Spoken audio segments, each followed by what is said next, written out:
Salut chers amis en Jésus-Christ. Nous sommes au 30e dimanche du temps ordinaire, l'année C. Et nous méditons autour du thème la parole de Dieu pour eux.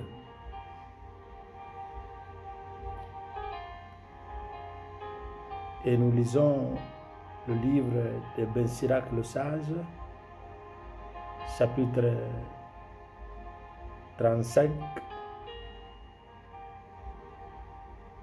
la deuxième lettre de Saint Paul à Timothée, chapitre 4, et l'évangile selon Saint Luc au chapitre 18, verset 9 à 14.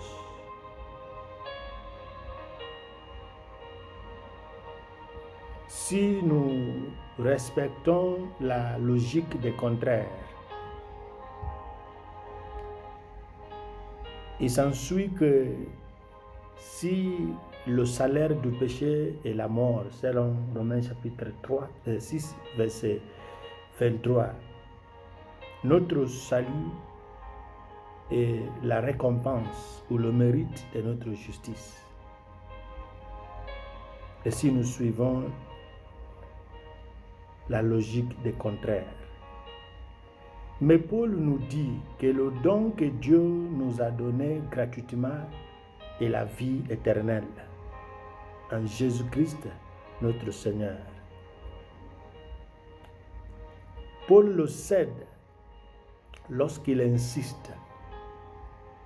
Nous sommes sauvés par la grâce, par la foi, et non par rien de notre part, mais par un don de Dieu, pas par ce que nous avons fait, afin que personne ne puisse réclamer le crédit. Sa lettre aux Éphésiens chapitre 2, verset 6 et verset 8 à 9.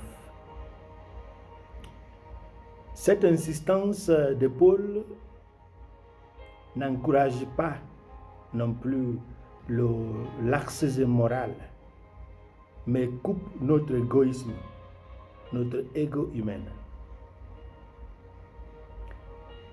Chaque fois que le vent du pupitre de la table de la parole de Dieu cesse de souffler selon la direction de l'Esprit Saint et que les échos du prédicateur commencent à leur parler, ça veut dire à s'adresser aux autres, pas à moi. Et lorsque les échos du pupitre n'ont rien pour modifier la vie de moi et de nous, ma vie et notre vie, mais s'adresse à eux, il faut savoir que la vraie conversion est loin d'être réalisable, que ce soit la conversion initiale ou continue, parce que la parole de Dieu n'est plus pour moi, mais pour eux.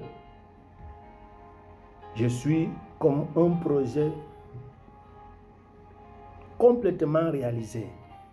Mais nous le savons bien que cela n'est pas le cas. Dans l'évangile, nous avons un pharisien juste, auto-justifié et acclamé, et qui fait la prière un moment où il va décrire à Dieu le paramètre du jugement. Il se voyait comme un projet fini. D'ailleurs, qui est un pécheur? C'est qui? Celui dont les fautes sont connues ou celui dont les fautes sont inconnues et cachées? Qui est un pécheur? De nos jours, nous les hommes, en particulier les hommes de l'Église, nous craignons les yeux du public, mais nous nous soucions moins des yeux de Dieu qui voit tout, celui qui est toujours omniprésent et omniscient. Par conséquent, dans la mesure où le public ne sait rien de ce que nous faisons, nous passons pour les saints. Et c'est ce que j'ai décrit comme l'auto-esclavage. Mais grâce à mes accusateurs. Un chrétien qui n'a rien qui l'accuse chaque jour ne pourra pas grandir ou croître dans le domaine spirituel. Mais si à mes accusateurs, c'est la leçon de l'évangile qui m'ont amené jusqu'à voir un face-à-face avec Jésus le Sauveur, sans pour autant payer le billet d'entrée, le droit de passage, ni le protocole, parce qu'il est passé par l'accusation pour me conduire auprès de celui qui efface. Merci à mes accusateurs qui ont exposé la fragilité que je souffre, que j'ai subie, et qui m'ont fait pleurer devant le juge par excellence, le juge miséricordieux, le Rédempteur, et qui va me décharger et va m'acquitter sans aucune demande d'avocat pour défendre ma cause.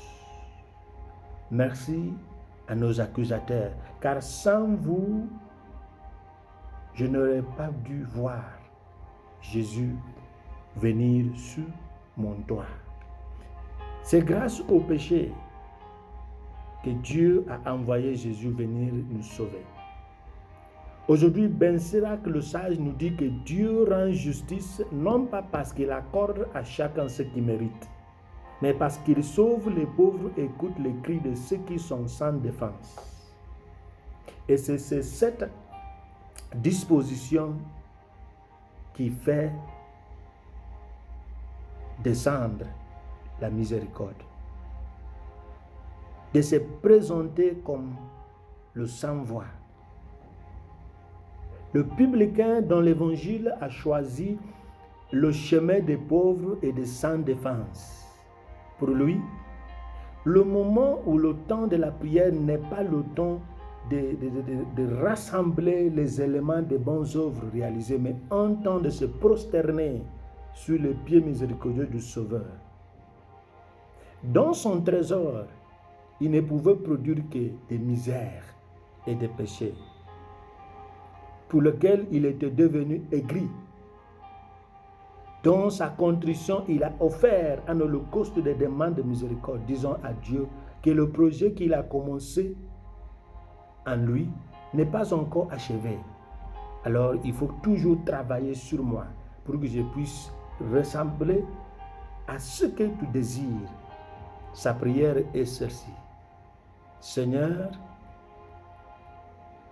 je ne suis pas digne d'affronter la cour de justice, mais aie pitié de moi.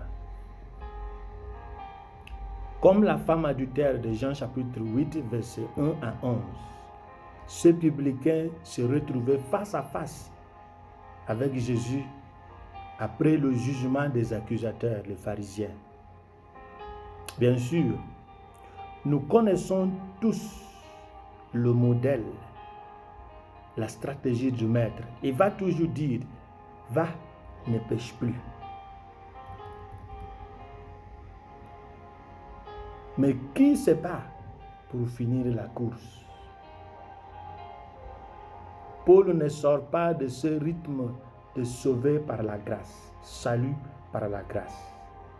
Amenons le bon combat en terminant la course, en gardant la foi et en attendant la couronne de justice. Il a tout dit.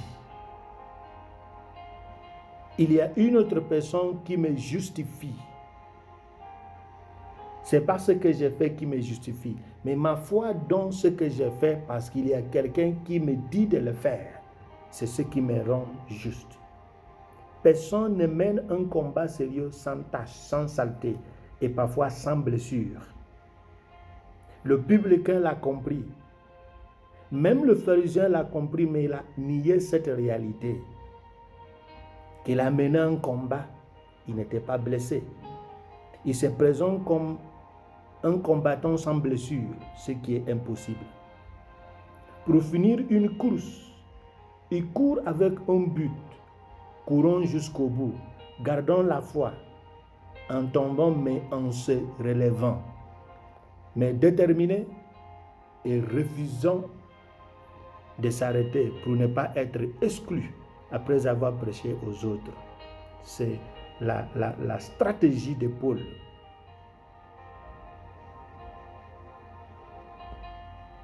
Il va essayer d'observer les règles, même si elles sont difficiles.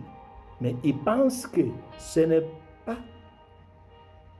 humainement impossible, car le Seigneur lui a donné la force et l'a soutenu pour le sauver de la gueule du lion, du mal, et il l'a sauvé pour son royaume céleste. Dans la mesure où Paul nous apporte le droit vivre de notre foi, il ne plaisante pas avec le rôle de la grâce divine. C'est donc cette grâce qui le couronne, car une couronne ne se prend pas d'elle-même, mais elle est conférée par une autre personne. Donc, au terme de sa course, il n'est pas allé prendre la couronne. Il attend qu'on lui donne la couronne. Ça veut dire il y a une autre personne qui nous justifie.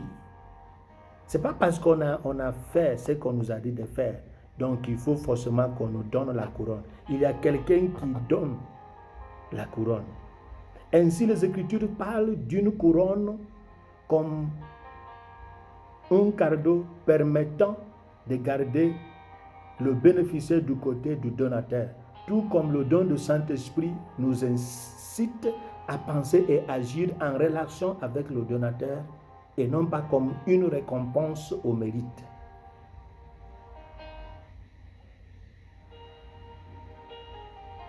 Gardons la foi. Menons un bon combat.